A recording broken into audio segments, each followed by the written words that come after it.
Today was the first day of the official session with the qualifying in the first heat for all classes.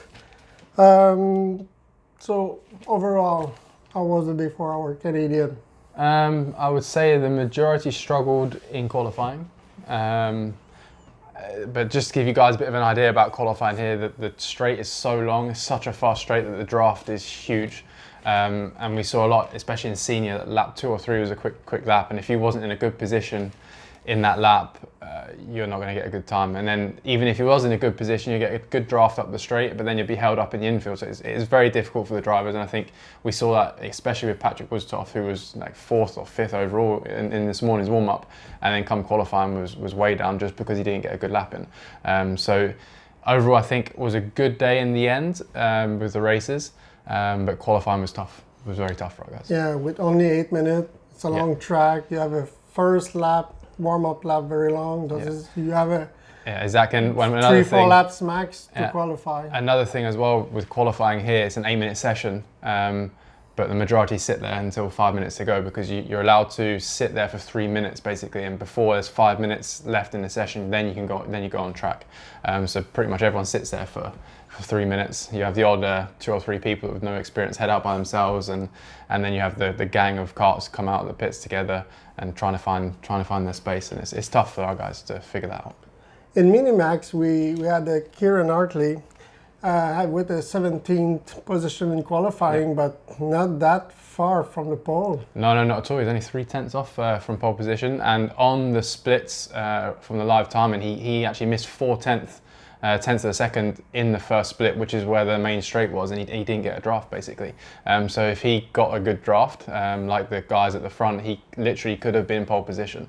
Even if he got a 10th or 2 more, you know, he was in the top 10 solid, even top 5. So he had a good qualifying. One of the only Canadians had a decent qualifying, and even in the race it didn't do bad either. He had a crash at the start, dropped back pretty much to 31st, 32nd, and then came back through to 17th, which is where he started, or 18th, just behind where he started. But the speed was there for racing, so I'm excited to see how he gets on for the rest of the week. So before the event, we had the high expectation for our junior. Ben Leong was really fast, and most of the... Oh, Jason, yeah. Sorry. It's because Ben's his birthday. Sorry. So we had high expectation, like I was saying, and he was very quick in the practice. And qualifying, he clocked the 7th best time. Yeah. It was a bit of deception for him, but it was still very good because it was so close. Yeah, he was a bit disappointed, I think, with qualifying, because he was right up there in the top 3 or 4 pretty much all through practice. So yeah, I understand his point of being a bit disappointed in qualifying, but still 7th, he's starting 3rd and 4th in all the heats, so he's right there, and he has the speed. As we saw in the heat, if you guys watched the video when we interviewed Jason, yeah, we saw, you know, he's got speed. He got spun around at the start, really not his fault, and then got 31st or 32nd in the first lap, and came straight back through to finish 10th or so on track, but with penalties, bumper penalties and so on, he actually finished 7th and really wasn't that far away behind the leaders. So yeah, so still overall a really good first heat for him. So I'm excited to see how he gets on tomorrow as well in the heats. If he, like I said, if he's learnt from his errors in the previous years, he's going to be right there this weekend. And Justin Sarno is stuck where a lot of drivers are. It's so tight. Times are split by thousandths of a second. Exactly. It's unbelievable. Yeah, Justin was actually caught up in the accident where Jason got spun round. Justin had nowhere to go and had to take avoidant action into the grass and hit the barriers. And he was literally the last person to get going, apart from 2 people out of the race, and was probably the straight length behind the field.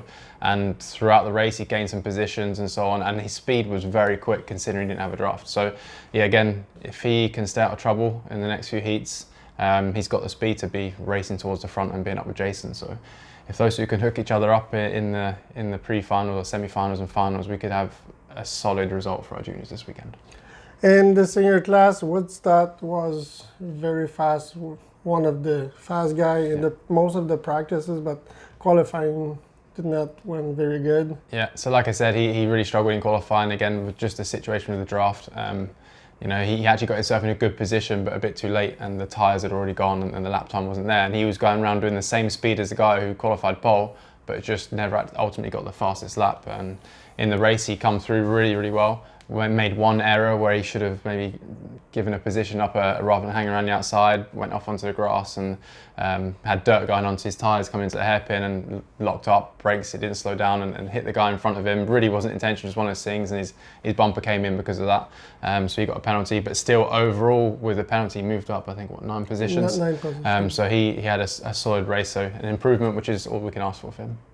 Griffin Dollar had a terrific start in his heat. Yeah. Gained like almost 15 positions on the first lap before yeah, being exactly. involved in contact. He had a solid heat as well. I think a gain of 13 positions overall. So again, we can't ask anything more when you're down as far as they are at the starts. You know, you can only go forward, and that's all we can ask for. Stay out of trouble, and if he continues doing that, he's going to be in a good position come the semi-finals. And DD2 Master, Jared Freeston, 14th in qualifying, but I think racing in such big field for him, it's a very new experience. Yeah, I think it was a shock to the system for him in the race. The speed's there. He's been up there or thereabouts all the time, in and around the top 10 in his group. Had a great qualifying, in all fairness. But yeah, the race was tough for him. And even for me, just looking at it as a whole on the races, it was tough out there today. There was a lot of crashing, a bit too much crashing in my opinion. But the racing is very aggressive, and obviously we come from an area where we don't necessarily have such big grids. And for Jared being out west, racing against the majority of the guys, you know, in DD2, not just necessarily Masters, it was tough for him. But with the speed he's got, if he can learn from that heat today, he'll be great, and Scott Campbell's there helping him, and there's no one better to help someone in DD2 Masters than Scott Campbell. So he should be good tomorrow with the experience of today. And we know Alex Gauthier had many problems during practices, mechanical problem, no real time for him to work on the setups. Yeah, so Alex had some pretty much 6 out of the 7 sessions. He's had engine issues, unfortunately, but we think we've solved that now. So yeah, his only real session on track was pretty much qualifying. He done pretty much what I expected of him, in all fairness. And unfortunately, in the race, he got taken out by somebody who was going backwards through the grass into turn 2. And when he gained 4 or 5 positions on the first lap, so he was moving forward. He was doing a good thing. Alex is always better at racing than he is in qualifying and practice anyway. So he's just unfortunate to get caught up in somebody that had spun and was on the grass going backwards. As Alex was going through the corner, he got tagged and spun round. But then, he didn't gain any more positions when he got back going, but the speed was good. He was quick compared to what he's been in the one session he was actually got going this weekend. So yeah, if Mr. Chocolate can get his head straight tomorrow, he'll be good. And finally, with our DD2 drivers, Zach Merritt, 34th, good qualifying for his first experience at the grand final. Finished 13th in his heat, so it's a gain of 5 positions. So it's pretty consistent. Yeah, Isaac today come alive, in all fairness. Struggled a bit the last couple of days, but I know he's been struggling with jet lag and so on, and been tired.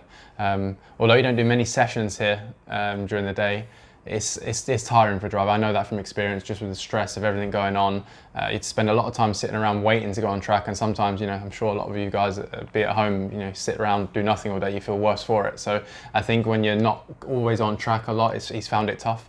But today, like I said, he came alive, and he actually could have been better in the heat. He made a mistake, a bit like Patrick Woodstoff, went off onto the grass and lost 4 or 5 positions because of that. So he could have been better than he actually was. But the speed was there to be fighting for the top 5, so I'm excited to see how he gets on. If he continues on improving like he done today, he's going to be really good. And the same heat, we had Noel Dollar, very tough qualifying for him, but what a race, gained 13th position. And he gained more than that, but he lost some at the end, but overall 13th position. I think speaking to him earlier, he struggled with the grip coming down with the D5 tyres, and the heat here, it's like being in the summer, it's really hot. There's a lot of grip on the track, and the majority of our drivers have actually struggled to adapt to that. And I think that was his biggest thing in qualifying. He just didn't, with new tyres on the track, and everybody putting new tyres on, the track got gripped up, so you could really attack the corners and just drive faster into the corners basically, and drive faster out. It's as simple as that. And he struggled with that, not just him, many drivers all over the paddock struggled with that. But yeah, in the race again, I think our Canadians are better at racing than it is qualifying. He moved forward, and like you said, could have been a bit further ahead with the last couple of laps. He lost a few positions, but if he continues to do that, he's going to be in the midfield for the semi-final, which, you know, once you're thereabouts in the semi-final, anything can happen. I hope so. And finally, David Greco was alone in his heat. Yeah. Could have better qualifying also, but we know that the mandatory setup of the kart are not suitable for his size. Yes, exactly. And this is what he has to battle this weekend. Yeah, so we literally, the last person I spoke to as we were leaving today was him and his father. Those of you who don't know, David is a big guy, and he sits quite far back in the kart just to fit in the kart. And with the setup he's got, he's just not right for him basically. So he's having to change his driving style, run a setup on that you would never really try to run normally. You know, he's almost got a wet setup on the front to try and get the kart to turn. So he's struggling. But if we can make some adjustments and he can change his style a little bit, which we spoke about towards the end of the day, he's got the experience and is fast enough to be better than where he was, and I think he can do that over the next couple of days if he keeps his head on his shoulders and keeps himself positive and motivated. Okay, thank you, Ben. So tomorrow it's still 8 races. Follow us on Facebook, maxchallenge.ca. You will have all the information for the live streaming, and also we try to give you some heads up, and we'll continue with our videos. So tomorrow. See you tomorrow, guys.